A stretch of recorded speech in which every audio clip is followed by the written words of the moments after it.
नमस्कार, मी सायली नाईक. आपली घरगुती लाईफ या चॅनलमध्ये आपले स्वागत आहे. आज मी भोपळ्याच्या पानांची भाजी बनवणार आहे. भोपळ्याच्या पानांच्या भाजीला रानभाजी देखील म्हणतात. कोकणात ही भाजी हमखास खाल्ली जाते. भोपळ्याच्या पानांची भाजी घेताना पाने जून नसावीत, कोवळी पाहूनच घ्यावीत. भोपळ्याच्या पानांमध्ये कस असतो, म्हणून पाने व देठ साफ करताना त्यांच्या शिरा काढाव्यात. अशा प्रकारे व्हिडिओत दाखवल्याप्रमाणे सर्व पाने व देठ यांच्या शिरा काढाव्यात.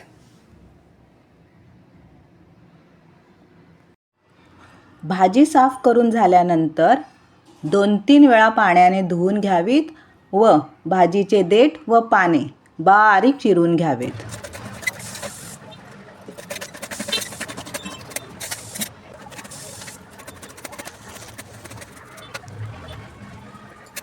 भाजी बनवण्यासाठी आपल्याला कांदा, मिरची आणि ओलं खोबरं लागणार आहे. गॅस ऑन करून कढई ठेवूया. त्यात आपण तेल घालूयात. तेल गरम झाल्यानंतर जिरं घालूया. जिरं तडतडल्यावर उभ्या चिरलेल्या मिरच्या घालूयात. थोडं परतल्यानंतर त्यात कांदा घालूयात.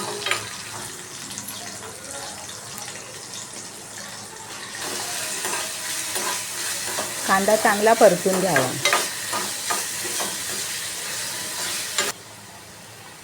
थोडीशी हळद घालूया. हळद स्किप केली तरी चालेल.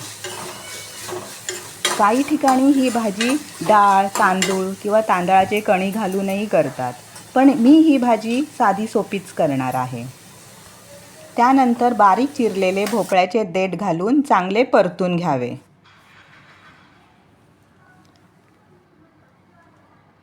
चांगले परतून झाल्यानंतर त्यात बारीक चिरलेली भोपळ्याची पाने घालावीत.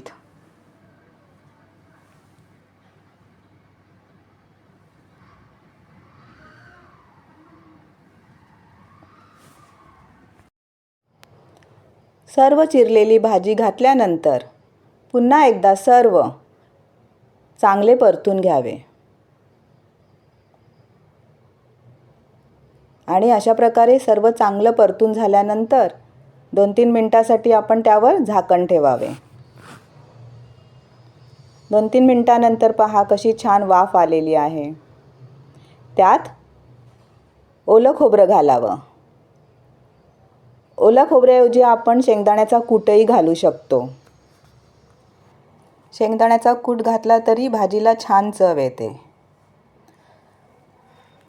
असंच आपण चांगलं परतून घ्यावं आणि त्यात चवीनुसार मीठ घालावे. शिजल्यानंतर भाजी थोडीशी होते, त्यामुळे प्रमाणात मीठ घालावे.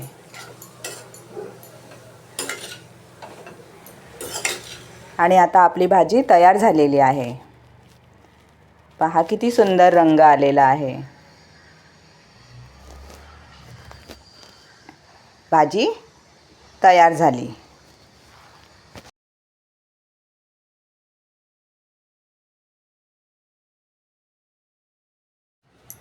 घरात वांगी होती, मग विचार केला सुक्या भाजीबरोबर मसाला भाजी पण करूया. म्हणून एका वाडग्यामध्ये पाणी घेतलं आणि त्यात मीठ टाकलं. मग वांगी अशा प्रकारे चिरून एक वांगी त्या वाडग्यातील पाण्यात ठेवले.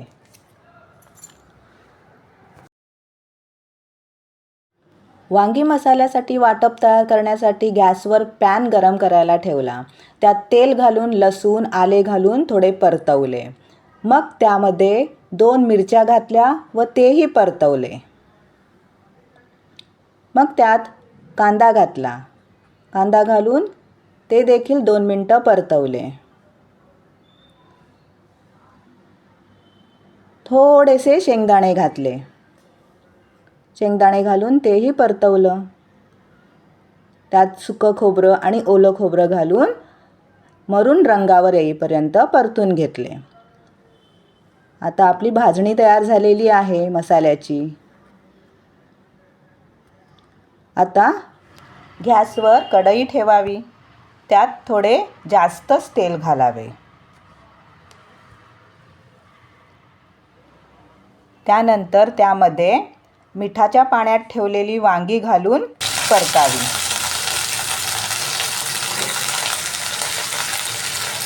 वांगी अशा प्रकारे परतून घ्यावी. चमच्याने परतून घेतली तरी चालेल. व त्यानंतर त्यावर झाकण ठेवावे व वांगीला थोडे शिजवून घ्यावे. इथे आपला भाजलेला मसाला थंड झाल्यावर एका मिक्सरच्या भांड्यात घालून घ्यावा. त्यात अर्धा चमचा हळद, 1 चमचा मालवणी मसाला घालावा व हा मसाला आपण वाटून घ्यावा. पहा, अशा प्रकारे हा मसाला आपण वाटून घेतलेला आहे. आता वांग्यावर ठेवलेले झाकण काढावे. वांगी बऱ्यापैकी शिजलेली आहेत. पुन्हा एकदा अशा प्रकारे परतून एका डिशमध्ये काढून घ्यावेत.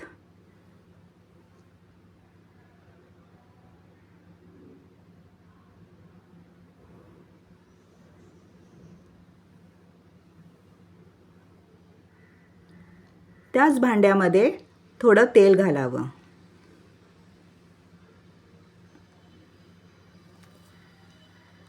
त्यानंतर त्यात कढीपत्त्याची फोडणी द्यावी.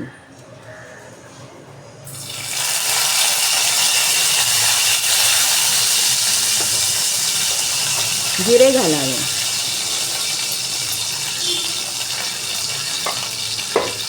जिरे तडतडल्यावर आपण त्यामध्ये एक बारीक चिरलेला टोमॅटो घालूया.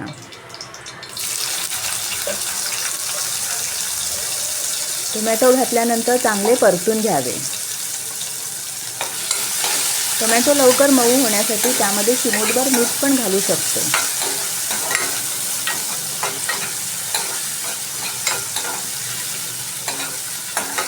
आता टोमॅटो मऊ झालेला आहे. त्यामध्ये आपण वाटलेला मसाला घालावा.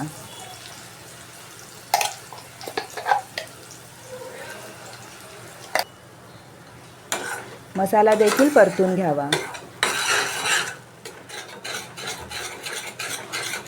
अशा प्रकारे मसाला चांगला परतून घ्यावा. चांगला परतून झाल्यानंतर आपण त्यामध्ये मिक्सरच्या भांड्यातील मसाल्याचे पाणी घालूया.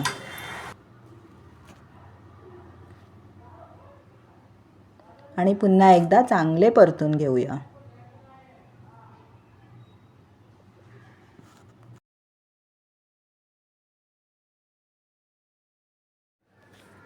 परतून झाल्यानंतर त्याच्यावर झाकण ठेवावे आणि एक उकळी येऊ द्यावी.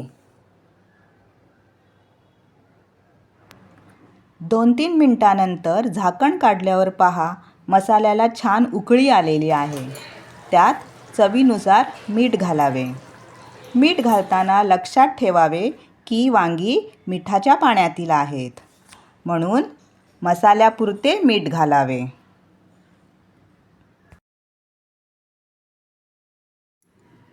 त्यानंतर त्यात शिजवलेली वांगी घालावीत.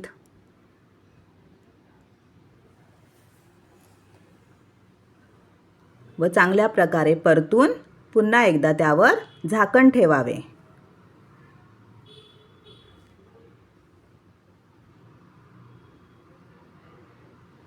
दोन 3 मिनिटांनंतर झाकण काढल्यानंतर पहा, वांगी मसाला छान तयार झालेला आहे. आता त्यावर भरपूर अशी कोथिंबीर घालावी.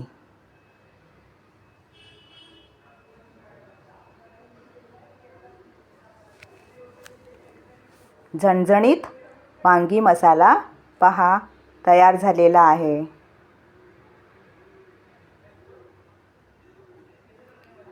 तुम्ही सुद्धा आता पाहू शकता. पहा,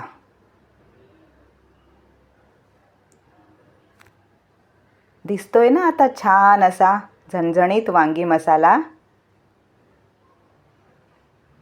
हा वांगी मसाला तुम्ही भाकरीबरोबरही खाऊ शकता, चपातीबरोबर खाऊ शकता. अशा प्रकारे आपला वांगी मसाला तयार झालेला आहे.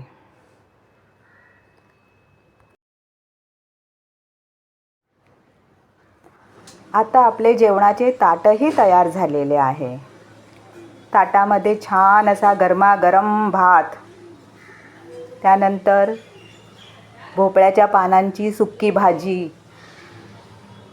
झणझणीत वांगी मसाला, गरमागरम डाळ, सकाळी नाश्त्याला केलेले घावणे आहेत ते.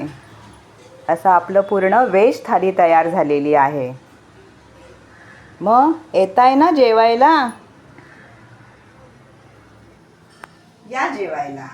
व्हिडिओ आवडल्यास लाईक करा, शेअर करा आणि न विसरता सबस्क्राईब करा.